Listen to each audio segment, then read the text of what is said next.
नगर थे विशेष मां ॻाल्हि कयां उन्हनि जी आसीसूं त पूरे हिंदुस्तान ऐं हाणे विश्व स्तर ते उन्हनि जा शिष्य ज़रूरु हूंदा, पर असां सौभाग्यशाली आहियूं। उन्हनि जो आशीर्वाद, उन्हनि जो मार्गदर्शन ऐं को बि विषय हुजे, मूंखे नथो लॻे शहर में का अहिड़ी पीड़ा बची हूंदी जेकी उन्हनि ताईं न पहुती हुजे, उन्हनि ठीकु न कई हुजे। त वॾे सिक सम्मान आदर सां गॾु मां आमंत्रित थो कयां प्यारे बाबा रामदास जी के अचनि ऐं असांखे आसीसूं ॾियनि, असांखे आशीर्वाद ॾियनि ऐं असांखे मार्गदर्शन ॾियनि ऐं किथे कमी रहिजी वई त असांखे घणको बि ॾियनि। अचो त असांखे आसीसूं ॾियो बाबा जी।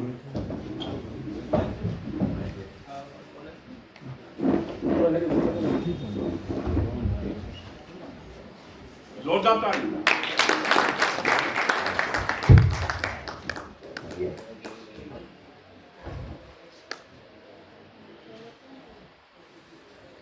आयो लाल सवई चो झूले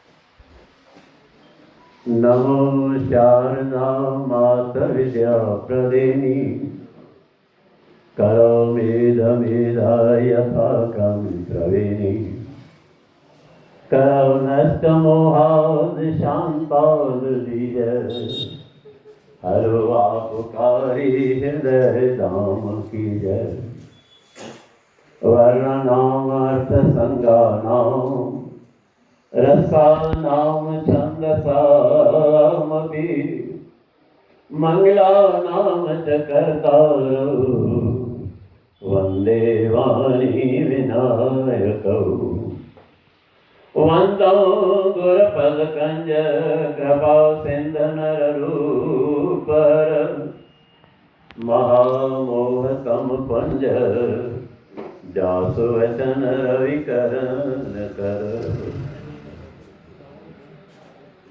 अज जे इन कार्यक्रम में जो विशेष श्री जो कार्यक्रम आहे, छो जो असांजा सिंधी विश्व जे कोने कोने में वसनि था, जिन ते असांखे पूर्ण नाज़ आहे। तो भाग्यवान भावरो तथा दयावान देवियो, इन कार्यक्रम जो मक़सदु छा हो त तव्हांखे इन खां पहिरीं जेके बि वक्ता रहिया अथनि ॿुधायो,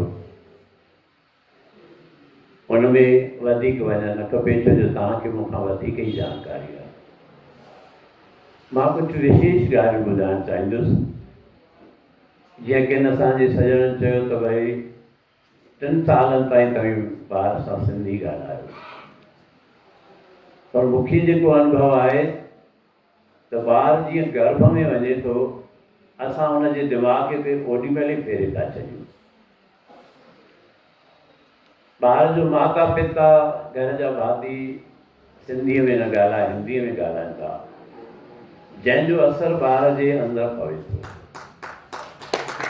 ऐं उहो असरु अहिड़ो आहे जेको निकिरी कोन थो सघे। असीं यादि कयूं भगत प्रहलाद जे भगत बणियो, उनजी जड़ उनजे गर्भ में माता कयाधुअ जे विधी वई। ऋषिराज नारद उनखे हरिनाम जो सिमरन करायो। हिन खां पहिरीं असांजे प्यारे गियानी बि तव्हांखे ॿुधायो त माता जे गर्भ जे अंदरि ई अभिमन्यु सिखी वियो त चक्रव्यूह कीअं टोड़बो। उनजो ॻाल्हाइण अध में रहिजी वियो, जंहिंजे करे हू रहिजी वियो जो चक्रव्यूह खे टोड़े वापसि न अची सघे। त इहे ॻाल्हियूं असांखे गर्भ जे अंदरि ई सेखारियूं आहिनि, ऐं उहो केरु सेखारे थो? उहो माता पिता ई सेखारे सघे थो। उहे ॻाल्हियूं असांजो परिवार ई असांखे सेखारे सघे थो। ऐं ॾाढो मूंखे अफ़सोस सां चवणो थो पवे त अॼु असां जेके बि सिंधी समाज जा बंदा आहियूं, विशेष करके माता पिता ऐं परिवार जा सदस्य, असीं ही उन्हनि खे बिगाड़े रहिया आहियूं, शुरू खां ई बिगाड़ियूं था। त असीं उहा जड़ पहिरीं पकी कयूं। पहिरीं माता पिता जो फर्ज़ु आहे घर में सिंधी ॻाल्हाइणु, त ॿार खे उहा ख़बर पवंदी। कई ॿार अचनि था दरबार में मथो टेकणु, उन्हनि खे वठी था अचनि, जेसि ताईं मुंहिंजो व्यक्तिगत वीचार आहे, कई ईंदा हूंदा त हुनखे ख़बर हूंदी। मुंहिंजे अॻियां वेहंदा आहिनि, पोइ ॿारनि सां हिंदीअ में ॻाल्हाईंदा आहिनि, गुरू जी कोई चरण छुओ, कोई हिंदीअ में ॻाल्हाए, मां चयो मूंखे त सम्झ में नथो अचे तूं छा थी चई। वरी वो हिंदी में कुछ ॿुधाईंदो, मां चवे मां तो सम्झुसि कोन, मां हिंदी ॼाणा कोन बेटा, सिंधी में ॻाल्हाए तो मां तोसां ॻाल्हायां।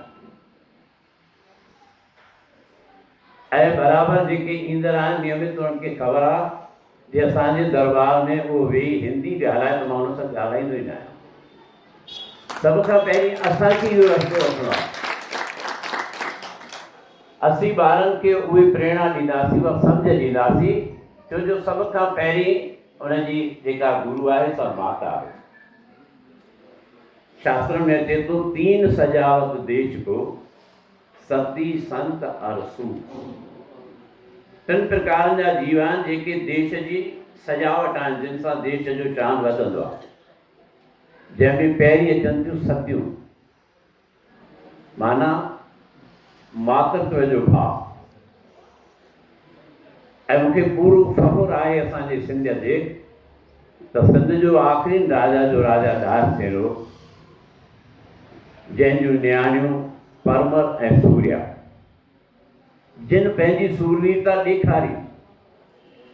मुसलमाननि जो बादशाह हो, खलीफ़ो, जंहिं वटि उन्हनि खे मोकिलियो वियो, उन्हनि उते अहिड़ी सियाणप कई, इहा सतगुरुनि जी कृपा आहे, इहा असांजे मथां धर्म जी कृपा आहे। उन्हनि पंहिंजे सियाणप सां पंहिंजो पाण बि बचायो ऐं सिंधियत जो शान वधायो। ये पहिरियूं सतियूं।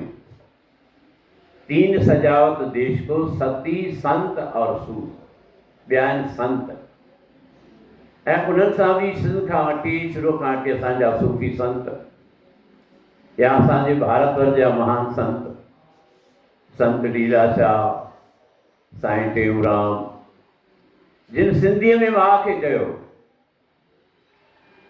अमां जादू हणी विया जीअ में जोगी, मुंहिंजी रग रग तिन खे संभारियमि। ऐं असांजे बैरागन नगरी जा त जेके देव पुरुष, जिन जे अॻियां सभई नतमस्तक थियूं था, संत हिरदाराम साहब, जिन सेखारियो, असांखे सम्झायो, राह ॾेखारी। असांजा सतगुरु स्वामी गोविंददास साहब, जिन राह ॾेखारी, असांजे पिता साहब ऐं असांजे ॾाॾा साहब लक्ष्मणदास साहब जन, मूंखे यादि आहे ऐं मां सम्झां थो अञा बि असां वटि उहे पत्र पिया हूंदा। असां सिंधीअ में पत्र ठाराया त मां सिंधी आहियां, मां सिंधी ॻाल्हाईंदुसि। त असांखे प्रेरणा बराबरि जेको असांजे मंच ते वेठल विद्वाननि तव्हांखे ॿुधायो त प्रेरणा जा स्रोत दरबार आहे, इहा हक़ीक़त आहे, मूंखे मञण में कोई एतिराज़ कोन्हे। जेकॾहिं सभई दरबारनि वारा सभई संत पंहिंजे पंहिंजे सत्संग में, पंहिंजे पंहिंजे प्रवचन में सिंधियत जो प्रचार कनि ऐं सिंधियत जे लाइ उन्हनि खे ॿुधाइनि त असांजी सिंधी हिंदू अखरी सिंधीअ मां ठहियो आहे। असांजी सिंधी संस्कृति जेका आहे ॾाढी प्राचीन आहे, ऐं जेकॾहिं अञा बि तव्हां गहरी हुनजी स्टडी कयो त वैदिक असांजी भाषा आहे। अॼु असांजा कई ॿार आहिनि पर परिवार जा सदस्य आहिनि जिन खे सिंधी अखरनि जी ख़बर कोन्हे। असांजी लिपीअ में 52 अखर आहिनि, मां सम्झां थो जेसिताईं मूंखे यादि अचे थो। ॿी अहिड़ी काई विश्व में भाषा कोन्हे जंहिंमें एतिरा अखर हुजनि। इहो असांजो शान आहे। जॾहिं असीं सभ खां वधीक पुराणा आहियूं, असीं सभ खां वधीक सियाणा आहियूं, असीं सभ खां वधीक महिनती आहियूं, असीं कोई बि कमु करण में घबराईंदा न आहियूं, त असांखे सिंधियत जो शान 2 क़दम अॻिते वधी पाण ई रखणु घुरिजे।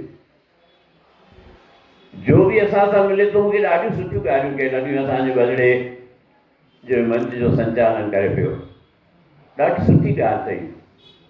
सिंधीअ में ॻाल्हाइनि था त कोई असांजो सिंधी थो चए, यार सिंधीअ में न ॻाल्हायो। हिन खां वधीक छा गुरदिश आहे असांजी? घर में असीं सिंधी ॻाल्हायूं। जे माउ पीउ सिंधी न ॻाल्हाईंदो, केतिरा ईंदा आहिनि माइट भाई सिंधी ॻाल्हाए, त ॿार खे चवंदा बेटा गुरु जी के साथ सिंधी में बोलो। कारो में तुंहिंजी थियो आहे, तो तूं छा ॻाल्हाईंदो आहे? गुरु जी के साथ सिंधी में बात करो। त असीं पंहिंजो हिकु हिकु क़दम जे करे फूके कंदासीं, कंहिं बि समाज जो, कंहिं बि जातीअ जो, कंहिं बि धर्म जा मुख्य कारण थींदा आहिनि सभ खां पहिरीं संस्कार। तंहिंखां पोइ खाधो पहनावो रीतियूं रिवाज छा असांजो मन मञे थो असीं संस्कार उहे करे रहिया आहियूं। अॼु ॾिसो कोई प्राणी संसार में वञे थो जेके असांजा सनातनी धर्म जा वैदिक संस्कार आहिनि पगड़ियुनि जा ॿारे जा जेके विशेष संस्कार आहिनि असां उन्हनि ॾींहंनि ते कयूं था। छो आख़िर कहिड़ी कमी आहे असां में? आख़िर असीं किथे भिटकी पिया आहियूं? जेकॾहिं के भिटकनि था त सियाणनि जो इहो फ़र्ज़ु आहे उनखे सम्झाइणु त प्यारा ही रस्तो ताईं ग़लति वठी रहिया आहियो, सही रस्तो ही आहे। मूंखे ॾाढी ख़ुशी थी हींअर थोरा ॾींहं पहिरीं हिकिड़ो सिंधी जयपुर जो पत्रकार आहे उन हिकिड़ी क्लिप मोकिली जंहिंमें हुन सभिनी सिंधियुनि सां निवेदन कयो आहे त जेके पंहिंजा संस्कार आहिनि उन्हनि ॾींहंनि ते कयूं त असांजे ॿारनि खे ख़बर पवे। असीं सिंधी संस्कार छॾींदा था वञूं, सिंधी खाधो छॾींदा था वञूं। हर घर में ॾिसो खाधा असीं ॿारनि खे खारायूं था अहिड़ा बाज़ार मां घुराए जेके खाधा उन्हनि खे बीमारी करे था छॾनि। असांखां पंहिंजो सिंधी भत विसरी विया, असांखां पंहिंजा सिंधी खाधा विसरी विया आहिनि, असांखां सिंधी कुटी विसरी वई आहे। अनेक आहिनि जंहिंजा मां नाला खणी कोन सघंदुसि, ॾाढा आहिनि। त सिंधी खाधो खाऊं, सिंधी पहनावो पहिरियूं। पहनावे सां ॾिसो अॼु बि ॾिसो पंजाबी कोई माण्हू अचे चवंदा भई पंजाबी अथव, ही बंगाली अथई। असां पंहिंजा सिंधी पहनावा छॾे था छॾियूं। ऐं ॾाढी ॾुख जी ॻाल्हि आहे जेकॾहिं कोई सही ॻाल्हि या सची ॻाल्हि चए थो या सम्झाए थो त समाज जो ई वधि में वधि तबिको हुनजो विरोध करे थो। भई असांजी स्वतंत्रता ते कुठारगा था न, असांजी स्वतंत्रता ते कुठारगा कोन्हे। असीं इंसान आहियूं त असां सां कुझु मर्यादाऊं बि आहिनि। जेकॾहिं उहे मर्यादाऊं असीं न निभाईंदासीं त असांजा पोयां किथां निभाईंदा? उहे त बिल्कुलु ई भुलिजी वेंदा, उन्हनि खे ख़बर बि कोन पवंदी त असांजूं मर्यादाऊं छा आहिनि। असीं संस्कारनि में मर्यादाउनि में रहूं, खाधे पीते में मर्यादाउनि में रहूं, हलणी चलणी में आचार व्यवहार में मर्यादा में रहूं ऐं पहनावे में बि मर्यादा में रहूं त इहो असांजो शान आहे। ऐं मां त बराबरि असांजे दरबार में बि सत्संग में हर वक़्तु विशेष तौर सां इहा सिंधियुनि जी ॻाल्हि सम्झाईंदो आहियां त असांखे सभ खां पहिरीं असीं सिंधी आहियूं, असांखे सिंधीअ जो रूप रखणु घुरिजे, सिंधी ॻाल्हाइणु घुरिजे, सिंधी पहनावो पाइणु घुरिजे, सिंधी खाधो खाइणु घुरिजे ऐं सिंधियुनि जा रीत रिवाज मल्हाइणु घुरिजनि। मूंखे यादि अचे थो त शुरूअ में मां सम्झां थो शायदि 67 में बेंगलोर में सिंधी सम्मेलन थियो जिते असां वियासीं। सिंधी समाज जा माण्हू अचनि पिया, उते किन सिंधियुनि फोटोग्राफ्स रखिया। भगत कंवरराम जो फोटो हो, शंकर भॻवान जा फोटो आहे। असांजे सिंधी परिवारनि जा ॿार उन्हनि खां पुछनि पिया मम्मी ये किसका फोटो है? धिकार असांजे जनम खे। असांजे सिंधी ॿारनि खे इहा ख़बर न हुजे त संत कंवरराम कहिड़ो, हेमू कलानी कहिड़ो, संत लीलाशाह कहिड़ो, संत टेऊंराम कहिड़ो, कवि पहलाज राम साहब कहिड़ो। कवि पहलाज राम जूं त ॾाढियूं बाणियूं ठहियल आहिनि, जेका जे मां वधीक ॿुधाईंदुसि त सुठो कोन लॻंदो। हुनजी हिकिड़ी पंक्ति ॾाढी सुठी शुरूआती, मूंखे हिंद थी कान वणे हुई सिंधुरी संदोरी। असांजे सिंध में हर ॻाल्हि जूं नदियूं हुयूं, जल जी त खोट कोन हुई पर खीर जी बि खोट कोन हुई, न ॾुध जी खोट हुई, हिक ॿिए सां प्यार हो। ऐं बराबरि असांजा सिंधी महिनत कश रहिया आहिनि, कॾहिं बि उन्हनि भीख न घुरी आहे। हेॾी तकलीफ़ में अचण खां पोइ बि अॼु ॾिसो ॿियनि जातियुनि खां वधीक असांजा सिंधी उन मंज़िल ते पहुता आहिनि जो बराबरि अॼु बि उहे ॿियनि जूं पालनाऊं करे सघनि था। इहो छा आहे? इहो असांजे सिंधियत जो दिमाग़ आहे। इहे असांजे सिंधी संतनि जी असांखे प्रेरणा आहे। इहे असांजे सिंधी जेके विद्वान या सूफ़ी कवि थी विया आहिनि, असांजी सिंध भरी पई आहे सूफ़ियुनि कवियुनि सां। सज्जन सरमस, शाह साहब, सामी साहब, ध्यान दीजिए, 3 सजावट देश को, सती, संत और सूर। ये संत, ये सतियूं, सतवंतियूं, पवित्र नारियूं ऐं सूरवीर हेमू कलाणी जहिड़ा। जे इतिहास में वेंदासीं त हेमू कलाणी हिकु कोन्हे, अनेक ॿिया बि सिंधी आहिनि जिन कुर्बानियूं ॾिनियूं। सभ खां पहिरीं त असां बिना कंहिं ॻाल्हि जे पंहिंजा घर, घाट, महल, मारियूं, धंधा दाड़ियूं सभु छॾिया। भारत वर्ष में असीं भले थोड़ाई में आहियूं। मां सम्झां थो मुश्किल सां जे भारत वर्ष जी जनसंख्या जी गर्व कयूं त मुंहिंजे ख़्याल में 40 लख कुझु सिंधियुनि जी हिन वक़्तु तादाद आहे शायदि। थी सघे तो मां भुलिजंदो हुजां आंकड़ो, पर थोड़ाई में हुअण खां पोइ बि असांजो अस्तित्व अॼु बि मज़बूत आहे। कंहिं बि जातीअ जे कॾहिं बि कुझु पातो आहे त कंहिं आंदोलन सां पातो आहे, कंहिं लड़ाई झगड़े सां पातो आहे। पर मूंखे ॾाढी ख़ुशी आहे त असांजे सिंधियुनि 1967 में, मूंखे यादि आहे मां तॾहिं उल्हासनगर में हुउसि, उल्हासनगर जे सिंधियुनि तंहिं वक़्त जी प्रधानमंत्री इंदिरा गांधीअ जो स्वागत कयो, भोजन खारायो ऐं उन सां घुर कई त असांजी सिंधी 8 शेड्यूल में अचे। ऐं उन रोटी खाइण खां पोइ मूंखे उहे अखर यादि आहिनि। उन सिंधियुनि खे चयो, थैंक यू फॉर योर खाना। इहो अखर इंदिरा गांधीअ जो। ऐं असांजी सिंधी 8 शेड्यूल में अची वई।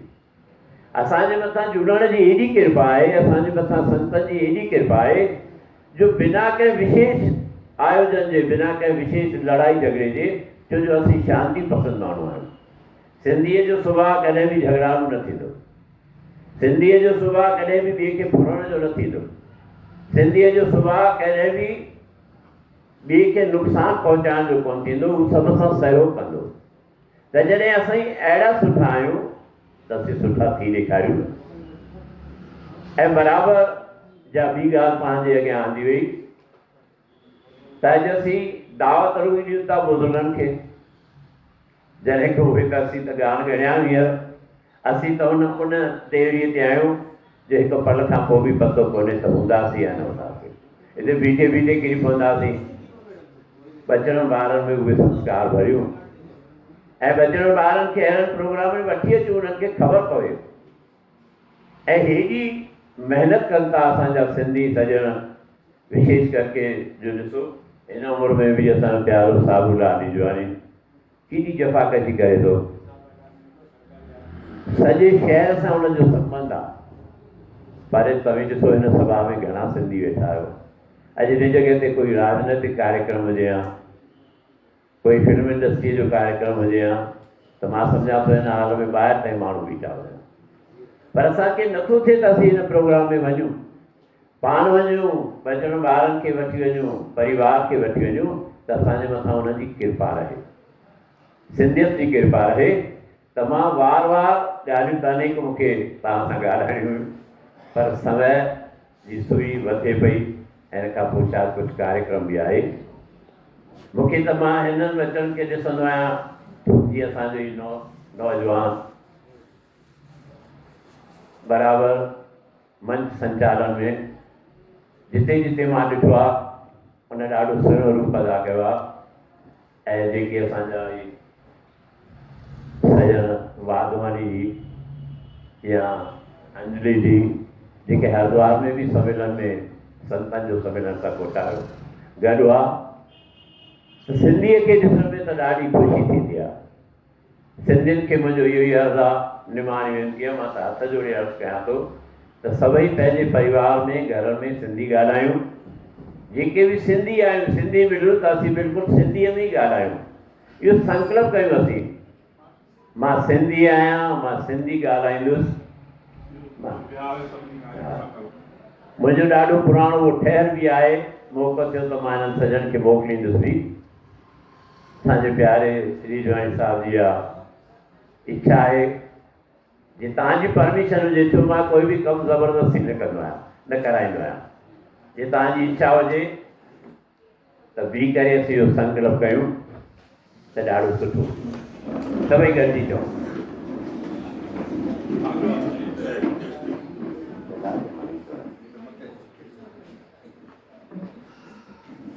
आयो लाल सभई चओ झूलेलाल।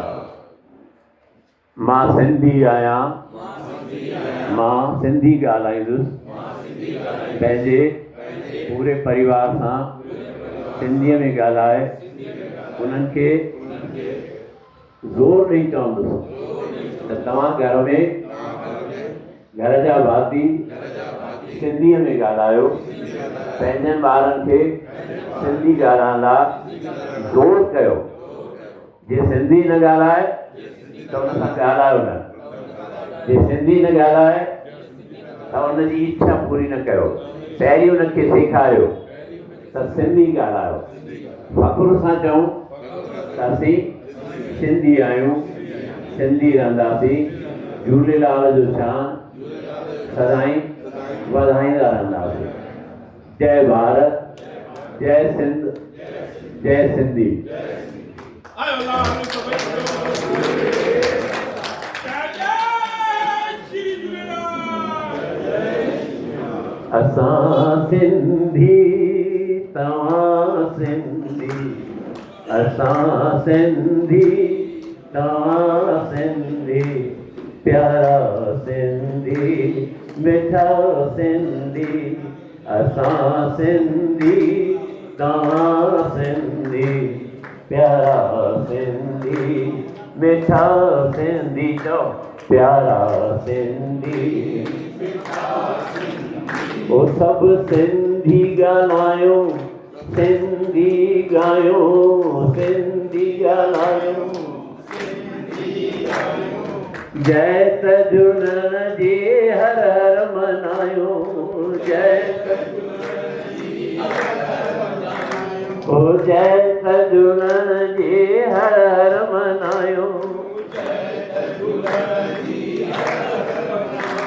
ॿुधनि सिंधी ॻाइनि सिंधी, ॿुधनि सिंधी ॻाइनि सिंधी, मिठा सिंधी प्यारा सिंधी, मिठा सिंधी प्यारा सिंधी। आयो लाल सभई चओ झूलेलाल। बेड़ा ई पार। बसि एतिरो चई मां पंहिंजो स्थान ग्रहण कयां। जॾहिं बि वक़्तु मिले वरी बि तव्हां मूंसां मिलो, मां तव्हां सां मिलंदो रहां, मूंखे ॾाढी ख़ुशी थींदी।